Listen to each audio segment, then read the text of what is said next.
कक्षा 10 के देखिए सभी विद्यार्थियों, आज के इस वीडियो के अंतर्गत हम विषय विज्ञान का सेट पेपर एक कंप्लीट करेंगे। काफ़ी इम्पोर्टेंट प्रश्न रहेंगे, आपके लिए सोने पे सुहागे जैसे रहेंगे।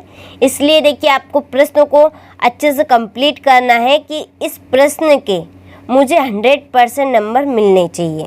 तो इसी बात पे से आपको हर एक प्रश्न को कंप्लीट करना है और तभी जाकर आप से सभी प्रश्न कंप्लीट हो पाएंगे और आप अच्छे से अच्छे अंक प्राप्त कर सकेंगे। ठीक है, चलिए तो वीडियो को स्टार्ट करते हैं बिना किसी डाउट के। तो देखिए पहला प्रश्न है, खाद्य पदार्थों का कार्बन डाइऑक्साइड और पानी में टूटना किस प्रकार की अभिक्रिया है। तो किस प्रकार की अभिक्रिया है ये? तो ये है ऊष्माशोषी अभिक्रिया। दूसरा प्रश्न है, देखिए ऊपर दी गई अभिक्रिया, जो अभिक्रिया दी गई है ये कौन सी अभिक्रिया है? तो ये विस्थापन अभिक्रिया। ठीक है, इसके बाद में तीसरा प्रश्न कि किसी रासायनिक अभिक्रिया में भाग लेने वाले पदार्थ कहलाते हैं अभिकारक। चौथा प्रश्न है, H2 का योग एवं O2 का ह्रास कहलाता है, क्या कहलाता है? अपक्षय अभिक्रिया। पांचवा प्रश्न है, टूटी हड्डियों को जोड़ने के लिए प्लास्टर चढ़ाते समय किस पदार्थ का उपयोग होता है? तो कौन से पदार्थ का उपयोग होता है? प्लास्टर ऑफ पेरिस का। और छठा प्रश्न है, दही में पाया जाने वाला अम्ल है, कौन सा अम्ल पाया जाता है दही में? तो लैक्टिक अम्ल पाया जाता है। ठीक है, चलिए आपने स्क्रीनशॉट नहीं लिया हो तो आप यहाँ से स्क्रीनशॉट ले लीजिए और अच्छे से आप इन प्रश्नों को कंप्लीट कर लीजिए। इसके बाद में अगला प्रश्न कि मानव शरीर में ऑक्सीजन परिवहन के लिए उत्तरदायी वर्णक डेडेडेस होता है, तो कौन सा? हीमोग्लोबिन। पादपों में जल का संवहन डेडेडेस ऊतक द्वारा होता है, तो जाइलम ऊतक द्वारा। कपाल तंत्रिकाओं और मेरु तंत्रिकाओं से मिलकर डेडेडेस तंत्रिका का निर्माण होता है, तो कौन सी? केंद्रीय तंत्रिका तंत्र का।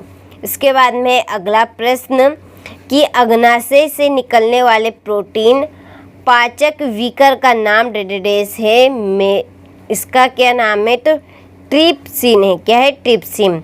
और पांचवा प्रश्न है, मनुष्य के मस्तिष्क में सोचने वाला भाग डेडेडेस होता है, तो कौन सा होता है? प्रमस्तिष्क। ठीक है, ये पांचवा रह गया कि मनुष्य में प्रतिवर्ती क्रिया का केंद्र डेडेडेस होता है, तो मेरु रज्जु आएगा इसमें। ठीक है, चलिए तो आप अच्छे से स्क्रीनशॉट ले लीजिए और अच्छे से इन प्रश्नों को कंप्लीट कर लीजिए। इसके बाद में हमारा अगला प्रश्न कि चांदी के आभूषण पर काली परत किसकी होती है? तो सिल्वर सल्फाइड की। दूसरा प्रश्न है, CaOCl2 का प्रचलित नाम क्या है? तो रंजक चूर्ण। किस धमनी में विऑक्सीजनीकृत रुधिर प्रवाहित होता है? तो महाधमनी में। मानव उत्सर्जन तंत्र की कार्यात्मक इकाई क्या है? नेफ्रॉन है। और किस हार्मोन की कमी से मधुमेह रोग होता है? तो इंसुलिन से होता है। इसके बाद में छठा प्रश्न कि एक आपतित किरण समतल दर्पण 30 डिग्री का कोण बनाती है, तो परावर्तन का कोण ठीक क्या होगा? तो 30 डिग्री का होगा। चलिए तो यहाँ से स्क्रीनशॉट ले लीजिए और अच्छे से अपने प्रश्नों को कंप्लीट कर लीजिए।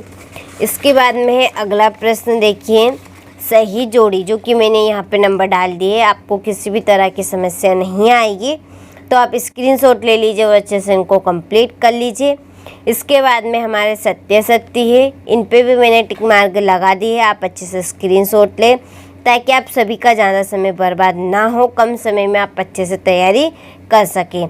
इसीलिए यहाँ पर मैंने फिल कर दिए, तो स्क्रीनशॉट ले और स्क्रीनशॉट के माध्यम से अच्छे से कंप्लीट करें। इसके बाद में हमारा अगला प्रश्न कि श्वसन को ऊष्माक्षेपी अभिक्रिया क्यों कहते हैं? किसी रासायनिक अभिक्रिया की पहचान के 2 लक्षण लिखिए। निम्न के सूत्र लिखिए, एक तो है प्लास्टर ऑफ पेरिस और दूसरा है बुझा हुआ चूना। 9वां प्रश्न है, क्षार एवं अम्ल में 2 अंतर लिखिए। ठीक है, इसके बाद में बाकी के प्रश्नों को आप अच्छे से स्क्रीनशॉट ले लीजिए और अच्छे से आप इन प्रश्नों को कंप्लीट कर लीजिए। इसके बाद में हमारा अगला प्रश्न है कि मनुष्य में प्रत्यावर्ती क्रिया के 2 उदाहरण लिखिए। 14वां प्रश्न है, अपसारी लेंस के 2 गुण लिखिए। उत्तर दर्पण के अनुप्रयोग। प्रकाश के विक्षेपण की अभिक्रिया को स्पष्ट कीजिए। और वियोजन अभिक्रिया किसे कहते हैं। इसके बाद में 18वां प्रश्न है कि रेडॉक्स अभिक्रिया क्या है। रासायनिक समीकरण लिखकर उपचयन एवं अपचयन अभिक्रिया को दर्शाइए। वायवीय और अवायवीय शोषण में 3 अंतर। ठीक है, इसके बाद में ये हमारा 20वां प्रश्न। 21वां प्रश्न, धावन सोडा एवं बेकिंग सोडा के दो उपयोग लिखिए। ठीक है, मानव मस्तिष्क का नामांकित चित्र। और इसके बाद में क्वेश्चन नंबर 23। ठीक है, तो ये टोटल आपकी परीक्षा में 23 प्रश्न रहेंगे। ठीक है, तो ये था आज के इस वीडियो में हमारा विषय विज्ञान का सेट पेपर ए, जो कि मैंने आप सभी को अच्छे से बता दिया है। आपने अच्छे से सभी प्रश्नों का अच्छे से स्क्रीनशॉट ले लिया होगा। चलिए, तो मिलता है आपसे अगले वीडियो में।